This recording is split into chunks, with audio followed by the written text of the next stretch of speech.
Hey, this is the video for number 6. So in this problem, you had to choose the measure of center that best represents the data, and then you had to find that measure of center.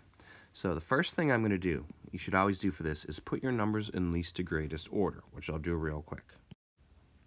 Now the reason you put them in least to greatest order is because you're looking for extreme values. And extreme values, they don't have to be outliers, they just have to be bigger or smaller than most of the numbers.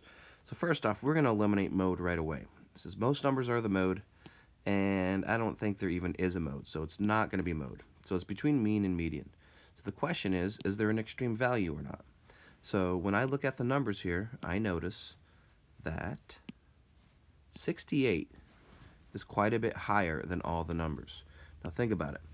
39 to 51 are only 12 apart. And then there's a big gap between 51 and 68. They're 17 apart just from 51 to 68.